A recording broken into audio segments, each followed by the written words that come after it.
एक छोटे से गांव में रमेश नाम का एक मेहनती किसान अपनी प्यारी बेटी सुमन के साथ रहता था। सुमन की माँ का कई साल पहले निधन हो चुका था। रमेश अपनी बेटी से बहुत प्यार करता था और उसे कभी माँ की कमी महसूस नहीं होने देता था। सुमन, मैं हमेशा तुम्हारे साथ हूँ। तुम्हें किसी बात की चिंता करने की जरूरत नहीं है। पिताजी, आप ही मेरी दुनिया है। गांव वालों के समझाने पर रमेश ने कमला नाम की एक विधवा से शादी कर ली। कमला की एक बेटी थी जिसका नाम पूजा था। शुरुआत में कमला ने सुमन से बहुत प्यार का दिखावा किया। आज से तुम भी मेरी बेटी हो। सुमन खुश होकर कमला के गले लग गई। कुछ ही दिनों बाद कमला का असली चेहरा सामने आने लगा। सुमन, जल्दी उठो। पूरे घर का काम तुम्हें ही करना है।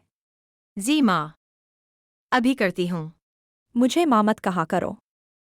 सुमन चुपचाप आंसू पोंछकर काम करने लगी। एक दिन रमेश को काम के लिए दूसरे शहर जाना पड़ा। सुमन, मैं जल्दी लौट आऊँगा। अपना ध्यान रखना। जल्दी आइएगा पिताजी। अब सुमन को सुबह 4 बजे उठना पड़ता था। वह पानी भरती, झाड़ू पोंछा करती, बर्तन धोती, खाना बनाती और खेत में भी काम करती। लेकिन फिर भी कमला हर बात पर उसे डांटती रहती। पूरा दिन मेहनत करने के बाद भी माँ, ये नई ड्रेस कितनी सुंदर है। मेरी बेटी सबसे सुंदर है। वो सिर्फ अपनी बेटी को प्यार करती थी। सुमन को नफरत करती थी। एक रात तेज बारिश हो रही थी। कमला, आज तू घर के अंदर नहीं आएगी। बाहर बैठकर अपनी गलती के बारे में सोच। भीगती हुई सुमन घर के बाहर बैठकर रोने लगी। उसी समय वहां से एक बुजुर्ग महिला गुजरी। उन्होंने सुमन को भीगते हुए देखा। बेटी, इस बारिश में क्यों बैठी हो? सुमन फूट फूट कर रो पड़ी और अपनी पूरी कहानी बता दी। बेटी, हर अंधेरी रात के बाद एक नई सुबह आती है। बुजुर्ग महिला सुमन को अपने घर ले आई। उन्होंने उसे अपनी बेटी की तरह प्यार दिया। बेटी, आज से ये घर तुम्हारा भी है। माँ जी, आपने मुझे नया जीवन दिया है। कई दिनों बाद सुमन ने चैन की नींद सोई। सुमन पूरे मन से बुजुर्ग महिला की सेवा करने लगी। वो घर का हर काम करती, सभी का सम्मान करती। गांव के लोग उसकी तारीफ करने लगे। इतनी अच्छी लड़की हमने आज तक नहीं देखी। इतना दुख सहने के बाद भी इसके दिल में किसी के लिए नफरत नहीं है। उधर कमला के घर में एक के बाद एक परेशानियां आने लगीं। फसल बर्बाद हो गई, घर में पैसों की कमी हो गई और पूजा बार बार बीमार रहने लगी। कुछ महीनों बाद रमेश काम से वापस घर लौट आया। कमला, सुमन कहाँ है? वह दिखाई क्यों नहीं दे रही? वह अपनी मर्जी से घर छोड़कर चली गई। रमेश ये सुनकर टूट गया। पड़ोसियों ने रमेश को पूरी सच्चाई बता दी। रमेश की आंखों से आंसू बहने लगे। मैं अपनी बेटी को हर हाल में ढूंढकर वापस लाऊंगा। शहर शहर सुमन को ढूंढने लगा।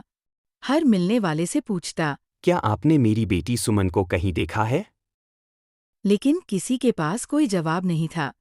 उसी समय पूजा की तबीयत अचानक बहुत खराब हो गई। उसे तुरंत अस्पताल ले जाया गया। इसे तुरंत खून की जरूरत है। अगर देर हुई तो इसकी जान को खतरा हो सकता है।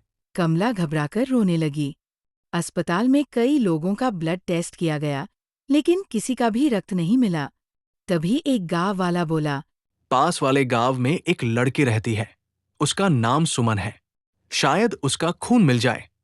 रमेश को विश्वास हो गया कि वह उसकी बेटी ही है। रमेश बुजुर्ग महिला के घर पहुंचा। सुमन ने जैसे ही अपने पिता को देखा, वह दौड़कर उनके गले लग दोनों एक दूसरे से लिपटकर बहुत देर तक रोते रहे। बेटी, मुझे माफ कर दो। मैं तुम्हारी रक्षा नहीं कर पाया। रमेश ने सुमन को पूजा की हालत के बारे में बताया। बेटी, पूजा की जान खतरे में है। डॉक्टर कह रहे हैं कि अगर खून नहीं मिला तो उसे बचाना मुश्किल होगा। सुमन कुछ पल चुप रही। फिर उसने मुस्कुराकर कहा, वह मेरी बहन है। अगर मेरे खून से उसकी जान बच सकती है तो मैं अभी अस्पताल चलने के लिए तैयार हूँ। सुमन तुरंत अपने पिता के साथ अस्पताल पहुंच गई। डॉक्टर ने उसका ब्लड टेस्ट किया। भगवान का शुक्र है। सुमन का ब्लड ग्रुप पूजा से पूरी तरह मैच कर गया है। डॉक्टर साहब, मेरी बहन की जान बचा लीजिए। जितना खून चाहिए, मैं देने के लिए तैयार हूँ। कमला ये सब सुनकर फूट फूट कर रोने लगी। सफलतापूर्वक ब्लड ट्रांसफ्यूजन हो गया। कुछ घंटों बाद पूजा ने धीरे धीरे अपनी आंखें खोलीं। माँ, मैं कहाँ हूँ? अब तुम खतरे से बाहर हो। तुम्हारी जान तुम्हारी दीदी सुमन ने बचाई है। पूजा की आंखों में आंसू आ गए। कमला रोते हुए सुमन के सामने घुटनों के बल बैठ गई। कमला सुमन के पैर पकड़कर रोने लगी। सुमन ने तुरंत कमला को उठाया। बेटी, मैंने तुझे बहुत दुख दिए। तुझे भूखा रखा, तुझे घर से निकाल दिया। फिर भी तूने मेरी बेटी की जान बचा ली। मुझे माफ कर दे। माँ कभी अपने बच्चों के पैर नहीं पकड़ती। जो हो गया, उसे भूल जाइए। मुझे आपसे कोई शिकायत नहीं है। दीदी, मुझे माफ कर दो। मैं कभी तुम्हारा दर्द समझ ही नहीं पाई। तुम मेरी छोटी बहन हो। बहनों के बीच माफी नहीं होती, सिर्फ प्यार होता है। आज मुझे ऐसा लग रहा है जैसे मेरी खोई हुई दुनिया वापस मिल गई। घर लौटने के बाद कमला ने पहली बार सुमन के लिए अपने हाथों से खाना बनाया। कुछ महीनों बाद वो घर फिर से हंसी और खुशियों से भर गया। अगर कोई आपके साथ बुरा करे, तो कोशिश कीजिए कि आप उसके साथ अच्छा करें। नफरत को बढ़ाती है, लेकिन प्यार सबसे कठोर दिल को भी बदल सकता है।